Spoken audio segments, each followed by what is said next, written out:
Hello, today I'd like to talk about how essential self-control is.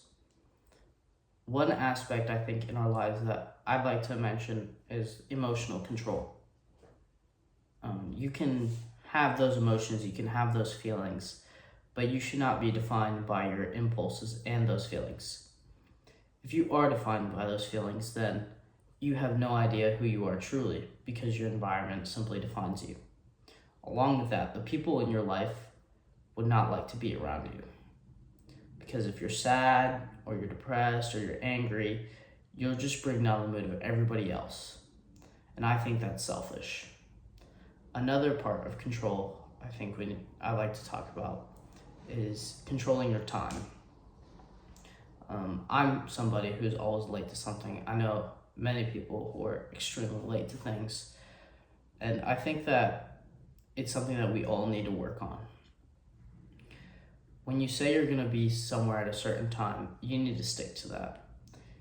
Because it might not seem something that big, but it is.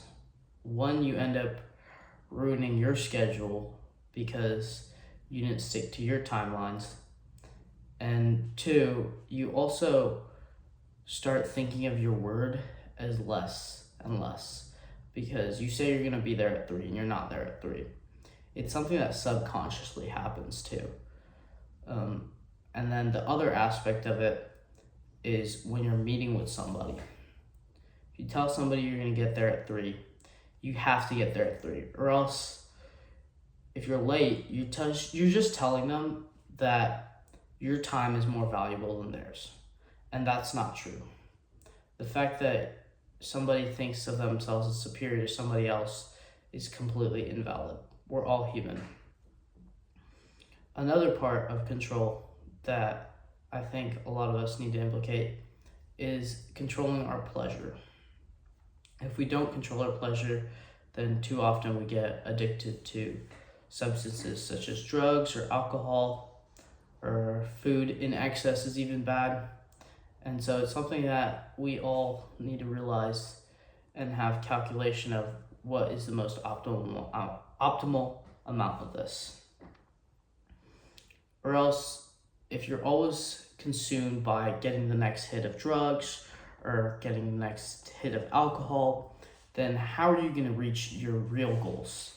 I think that everybody, no matter if they're dumb, smart, very fit, naturally creative or not, they all have something that they're really good at and they all like. And that's specific to them. And something that will yield fulfillment in their lives is pursuing that and really, giving their all in that. Because it's something that they like and it's something that they're passionate about. And if you're always in for that next hit of pleasure, then it's going to take you to nowhere. You're just going to be stuck in the same place you're always going to be. And I think as humans, nobody likes that. I mean, the whole history of human life is progression.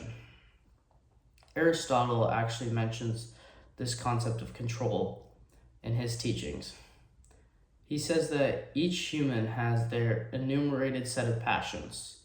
These passions are common to everybody. An example of one of these passions would be anger. And to yield virtue, we have to have prudent calculation of these passions.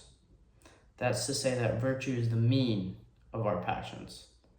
So in our example of anger, if somebody is excess in it, there's somebody who's angry all the time. That is somebody who is nothing but a child.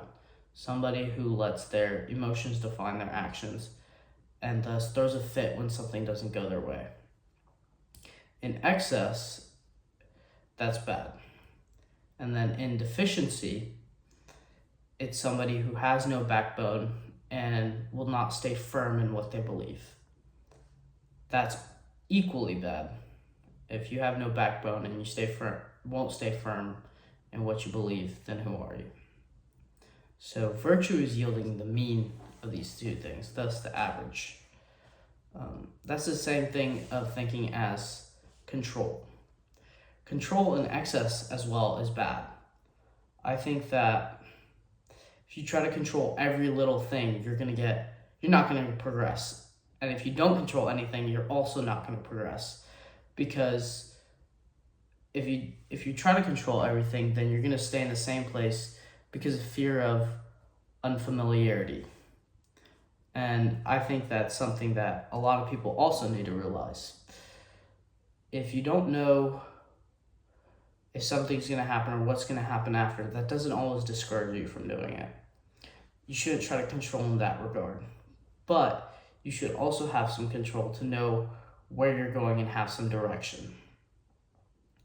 I think another important part of control, though, is ego.